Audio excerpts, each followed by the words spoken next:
आज हम हाल ही में रिलीज हुई मूवी मुसाफा की बात करने जा रहे हैं, जो एक शेर और उसके बच्चे की कहानी है।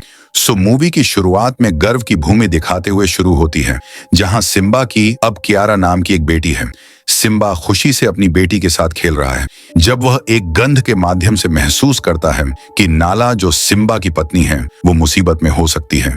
वह कियारा को उसकी गुफा में ले जाता है और उससे कहता है कि वह नाला को बचाने जाएगा और वापस शाम तक आएगा। कियारा छोटी होने के कारण डर जाती है, लेकिन सिम्बा उसे यह कहकर आश्वासन करता है कि टियन और पुम्बा उसकी देखभाल करने के लिए यहाँ है। सिम्बा यह कहकर चला जाता है।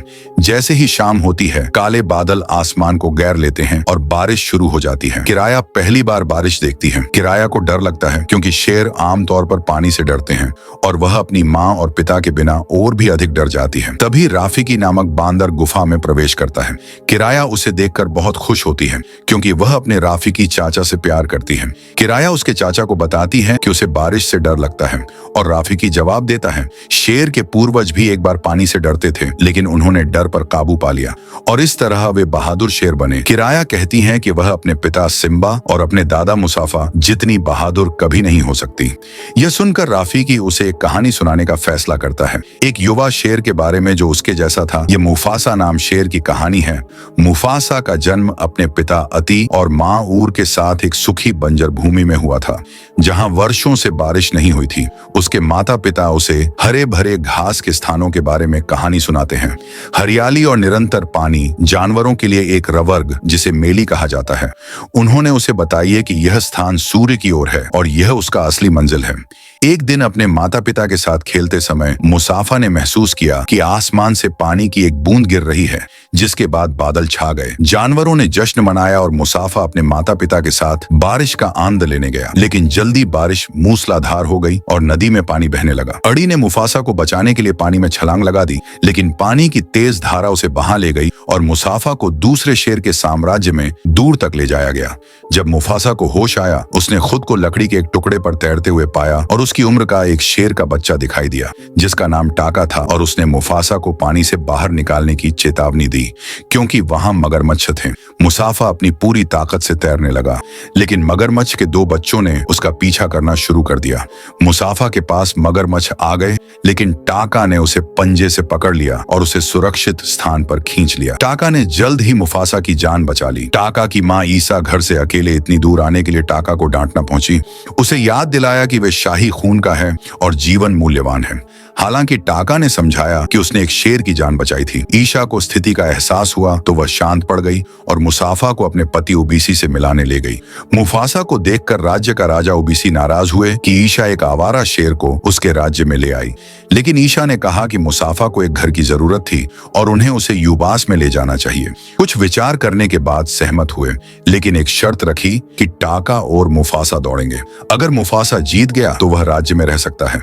टाका और मुफासा एक दूसरे के साथ दौड़ते हैं क्योंकि मुफासा पहले से ही थका हुआ है। वे पीछे रह जाते, लेकिन टाका, जो थका हुआ नहीं है, वे मुफासा को जीतने देता है। टाका हमेशा एक भाई चाहता था और मुफासा उसे कहता है कि वह थका हुआ और निराश महसूस करता है।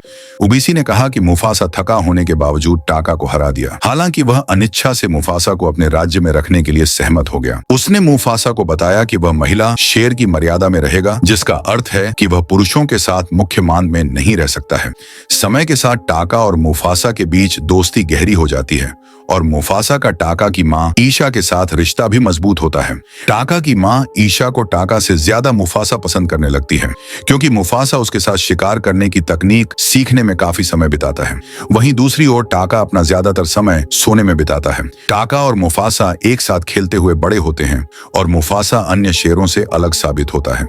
मुफासा की असाधारण शेरों से अधिक सूंघने की शक्ति है। वह बहुत दूर से हिरण की गंध का पता लगा सकता है और यहाँ तक कि हवा की दिशा का भी सही अनुमान लगा सकता है। एक दिन जब ईशा मुफासा शिकार पर ले जाता है तो उनका सामना घुसपैठ करने वाले शेरों के एक समूह से होता है जो पीले सफेद होते हैं। ईशा मुफासा को नीचे झुकने के लिए कहती है ताकि वे छिप सकें। दूर से देख रहा टाका भी छिप जाता है, लेकिन जल्द ही सफेद शेर मुफासा को देख लेते हैं और ईशा उन पर हमला करती है। मुफासा बहादुरी से हमलावरों के खिलाफ लड़ता है, लेकिन टाका हालांकि मदद करना चाहता है, लेकिन लड़ने का साहस नहीं जुटा पाता है। हालांकि मुफासा की बहादुरी को देखकर टाका प्रेरित होता है और वह मदद करने के लिए बाहर निकलता है। इस लड़ाई में वह एक सफेद शेरों में से एक को मारने में कामयाब हो जाता है और बाकी शेर डर के मारे भाग जाते हैं। ईशा को हल्की चोट लगती है, लेकिन वह सुरक्षित है। फिर वे तीनों वापस शेर के पास जाते हैं, जहां मुफासा पहले ही गिर चुका है। उसने ईशा की चोट देखकर पूछा कि यह कैसे हुआ। ईशा ने बताया कि उन पर सफेद शेरों ने हमला किया था और कहती है कि अगर मुफासा नहीं होता तो वह मारी जाती। उबीसी ने मुफासा को धन्यवाद दिया, लेकिन मुफासा ने उसे चेतावनी दी कि सफेद शेर अगली सुबह बदला लेने के लिए वापस आएंगे। शेर ने संदेह से पूछा कि मुफासा इतना निश्चित कैसे हो सकता है। मुफासा ने पता लगाने के लिए एक गुप्तचर भेजने कहा। उसे ने तुरंत एक गुप्तचर शेर को भेजा। सफेद के राजा चिका ने सफेद शेरों को अपने नेता राजा किरोस से यह कहते हुए सुना कि मुफासा ने जिस शेर को मारा था वह उसका बेटा था। किरोस कसम खाता है कि अपने बेटे की हत्या के लिए मुफासा से बदला लेगा और न केवल मुफासा को मारने की योजना बनाता है, बल्कि उबीसी के राज्य के उत्तराधिकारी टाका को भी मारने की योजना बनाता है। यह सुनकर गुप्तचर उबीसी के पास लौटता है और कहता है कि मुफासा सही था। सफेद शेर मुफासा और टाका दोनों को मारने के लिए शोक मनाते हुए वापस आएंगे और ईशा को इससे चिंता होने लगती है। वे मुफासा और टाका को एक सुरक्षित स्थान जिसका नाम मेली था वहां भेजने का निर्णय लेते हैं।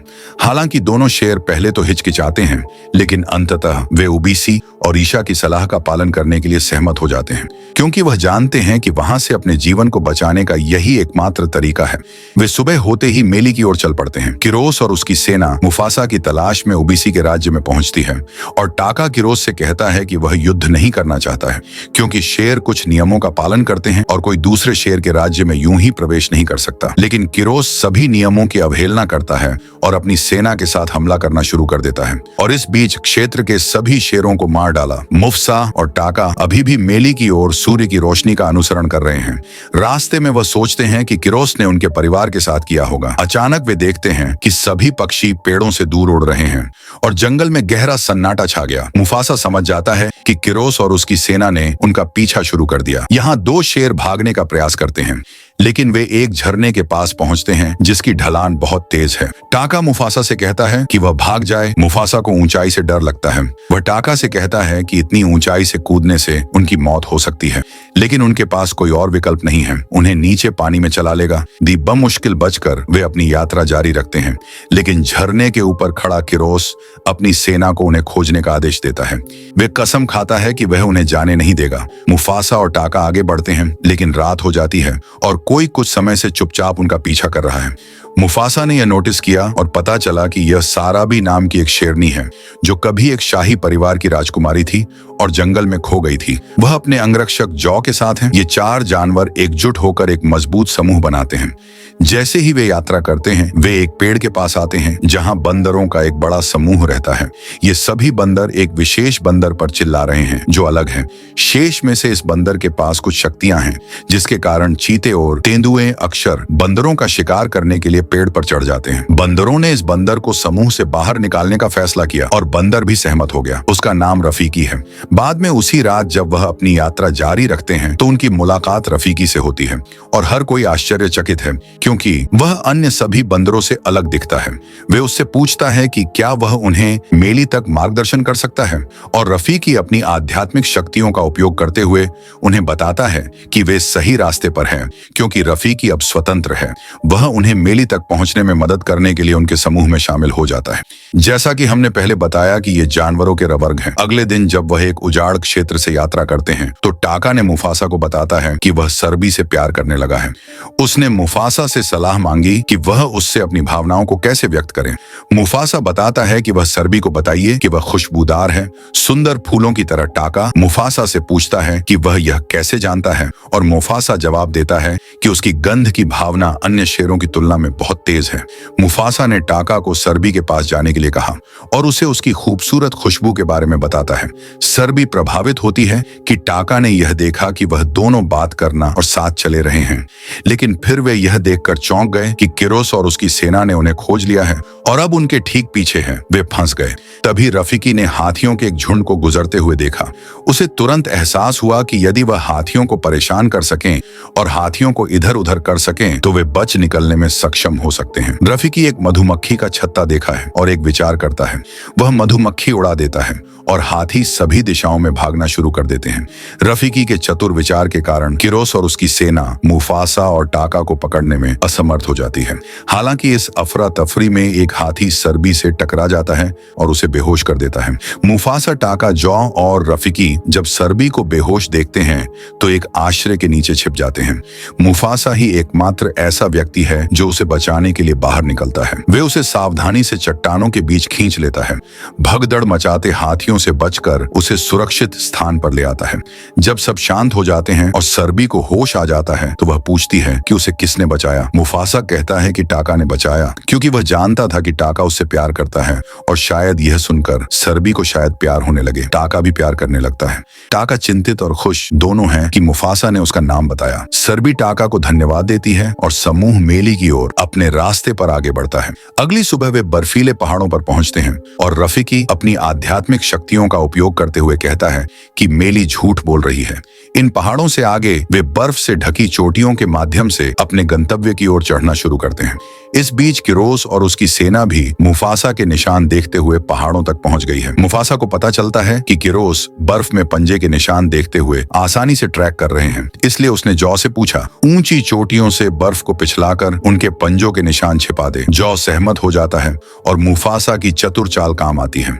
उस रात जब वे पहाड़ों से होकर यात्रा कर रहे होते हैं तो किरोस से अपना रास्ता छुपाते हुए सरबी को अचानक वह दिन याद आता है जब वे भगदड़ मचा रहे हाथियों से बच गई थीं। वह मुफासा की ओर मुड़ती है और उसे पूछता है कि क्या टाका ने वास्तव में उसे बचाया था या वह था मुफासा। उसे बताता है कि वह टाका था, क्योंकि वह नहीं चाहता था कि गलती से सरबी उसके प्यार में पड़ जाए। हालांकि जैसा कि वे कहते हैं ना कि महिलाओं की बीमार भावना होती है, और सरबी तुरंत सच्चाई समझ जाती है। वह मुफासा को देखती है और उसे झूठ न बोलने के लिए कहती है और कहती है कि वही था जिसने उसे बचाया था।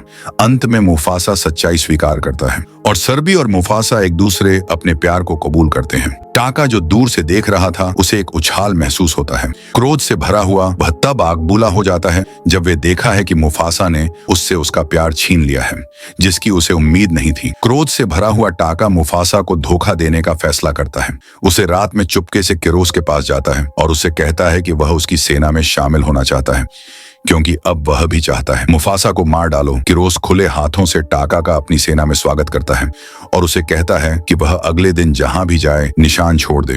टाका सहमत हो जाता है और अगली सुबह जब टाका मुफासा से मिलता है तो आदेशों का पालन करता है। मुफासा पूछता है कि वह पूरी रात कहां था। टाका झूठ बोलते हैं कि वह शिकार पर निकला था, लेकिन कुछ नहीं मिला। समूह अपनी यात्रा जारी रखता है और अंत मेली पहुंचे जाते हैं, एक रसीला और जीवंत भूमि जहां सभी जानवर खुशी से रहते हैं।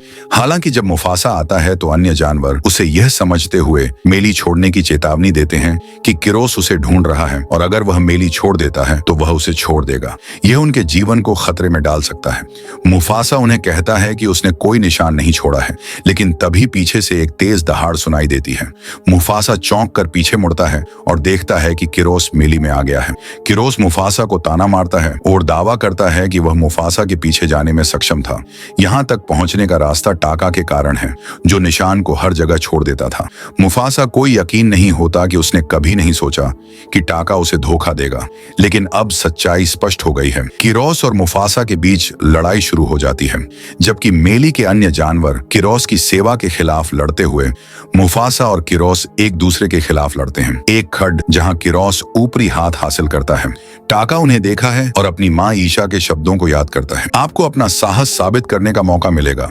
जैसे ही किरोस मुफासा पर हमला करने वाला होता है, मुफासा पर वार करने से पहले किरोस के पंजे से उसके चेहरे पर एक गहरा निशान बन जाता है। क्योंकि हड़ताल से लेकिन एक साथ मुफासा और टाका किरोस को पानी में एक बोल्डर में डुबा दिया। फिर किरोस पर एक पत्थर गिरकर उसे मार देता है।